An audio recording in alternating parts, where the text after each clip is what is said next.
Hello and welcome to another episode. Our previous episode, you may remember, we talked about stage one of the adoption process. Today's episode, we're going to talk about stage two of the adoption process and how it differs, obviously, from stage one. Stage one, there's a lot of work from you as an adoptive person, whereas I think stage two, you kind of sit back and relax. It's like going to therapy a bit, isn't Yeah, it? Because yeah. in stage one you've prepared all your information, you put it all through, but that basically forms what your social worker then wants to talk to you about, doesn't Mm, it? yeah.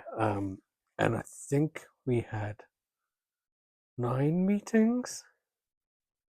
It was something like that. It was something like that. We had two separately, Yeah. and then the rest together. Oh yes, we had to have our individual. And again, this may differ from whichever agency you go with, but for our agency, we had to have two separate interviews. Yeah. So we had those, and then we went through talking about all those things that we'd put into the documents in stage Yeah. one. And it was really nice and relaxed because it was at our house. Social worker came round, um, and it felt like we were talking. Well, I think it was like 3 hours ago, wasn't it? Although we did do one that was quite a long one. I remember we had one. The last one was between Christmas and New Year in 2019, and I think it was like a double. It was a back-to-back one. Yeah. Yeah, so we had a little break in for lunch, didn't we? Yeah. And then carried on. But what sort of things do you remember talking about? Oh, jeez. Um, do you know what? It's so long ago. I think it was things like talking about past experiences. It was bringing back that honesty that you have to be in your application. So, um, not being frightened to open doors that you kept closed in your head. Yeah. So it was going through all those kind of things. We talked about when I worked overseas, had to go through all that. We talked about our relationship. We talked about our support network. We designed our family in that meet in stage two as well, didn't we? We Yeah, there designed were our like two bits to that, weren't there? Because yeah, there was the what would your children theoretically be like, yeah, but there was also the really tough list to go through of of the things that you could cope with and couldn't cope with. and again that was being honest, wasn't it? So we was very clear from the outset that we wanted to be parents. We didn't want to be carers. I know that sounds harsh, but where you're an adoptive parent, you have the luxury of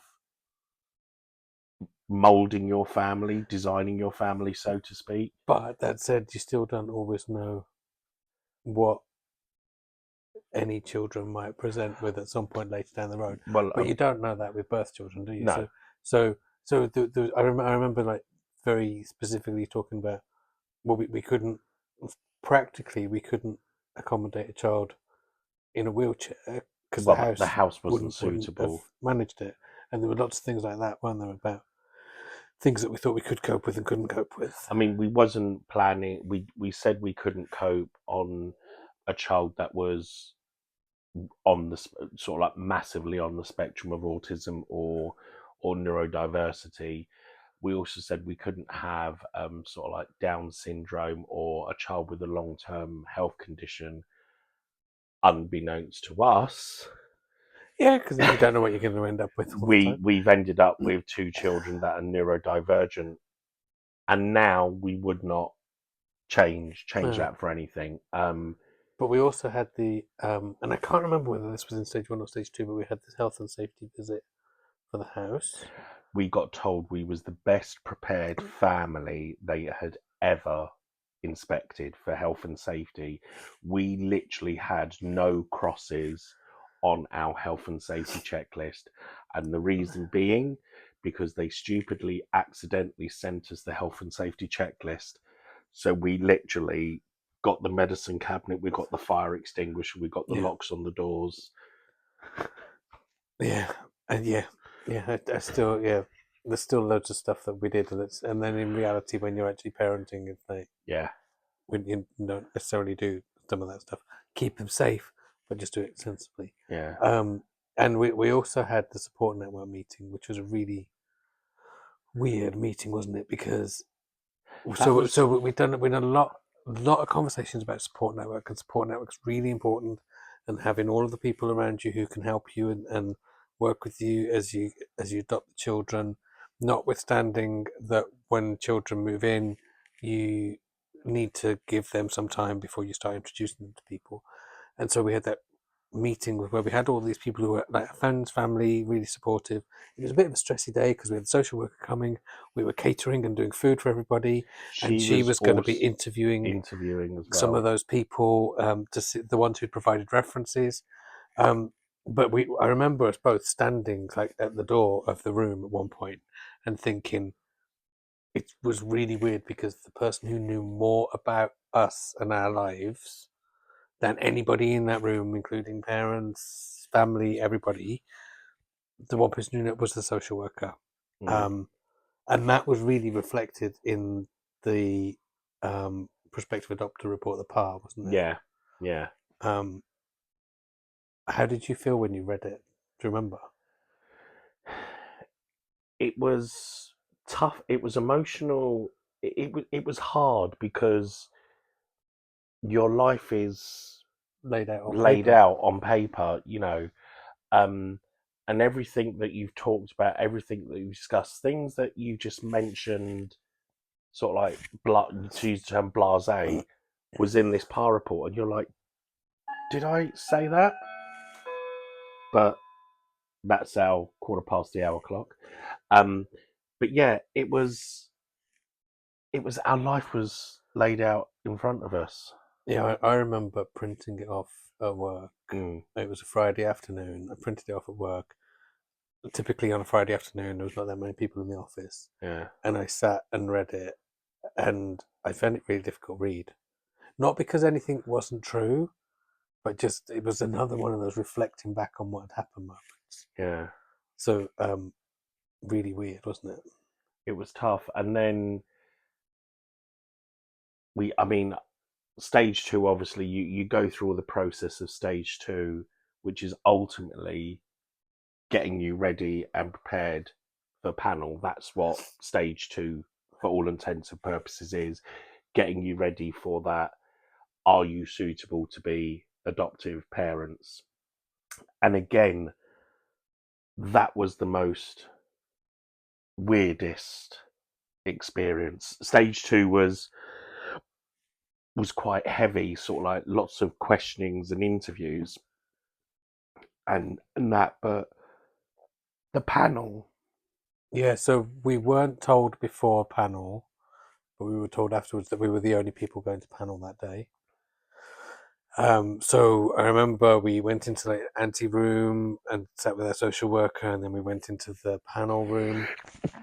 Bless you. thank you. And then we basically listened to the panel members have a conversation with our social worker about us. Yeah, And then occasionally we were asked if we wanted to add anything, and we sort of went, yeah, because our other than, social worker had specifically said, don't talk too much. but I remember there was one conversation because I travel with work sometimes, a lot less now than I used to. Um, but I remember there was one conversation which, in my head, it felt like they were saying, "Do I just have to travel like, and I don't know when I'm traveling, and I just have to Mm. go?" And I had these visions of being bundled into the boot of a car to have to go and travel with work, and I'm like, no, no, I can plan it and I can choose when I go and what I do. But I really remember that conversation. And then I remember walking out and sitting in the ante room again, waiting for the decision. And then they came out, and the chair said it was a unanimous decision. Obviously, why wouldn't you? And so yeah, we then got permission to um, search for our family, which will But we did have to wait for the agency decision we make did, a decision. yes. Yeah, But that said, we still went straight to the agency's office and I think, and signed the stage 3 paperwork. but I'm going to do a river song. That's spoilers. Yes. That's spoilers. You're going to have to see what happened. But I do remember, and we'd love to share the video with you. We done a love story video of where we'd not told anyone in the family that it was panel day. We already posted that one. Have we posted it? Yeah, Oh, we posted that one. That's What? on Instagram. But what we didn't post was Your mum's reaction. my mum's reaction, and I we'd still love think to. we should do that, but she doesn't want us She to. doesn't want it because it's rated 18. The language that came out of her mouth there, but ultimately, stage 2 is going over everything you've done in stage 1, leading up to your panel. And again, depending on which agency you go with, I believe they're all now face to face. Pandemic, they went virtual. I think they're now starting to do them face to face I again think there's now. a mix of the two, isn't it? Yeah. Depending on where you are. But again, your social workers and your agency will go through that with you. They are pretty standardized, I'm pretty sure. But as I say, every agency may have a subtle difference between what they do in stage 1 and stage 2. So, I think that's it for stage 2 and the Mhm. approval to be adoptive parents. Yeah. We were approved for 2 siblings Yes. of older children. So you do get approved for specific types of children or like family units. So that's it for this one. Something could be next. Probably family finding will be the next bit. Yes. But if you've got any specific questions, comments, or anything you want to know about, then drop us a comment, drop us a note. Let us know what you want to talk about, because we'll just sit here and talk about stuff, and it hopefully will be interesting. Yeah. And the other thing, which we haven't sent or said even on any of the other videos, is if you are enjoying what you're seeing, then please like and subscribe. Our son would be very grateful because he always says that people have to like and subscribe. Anyway, thank you very much. See you later. Bye.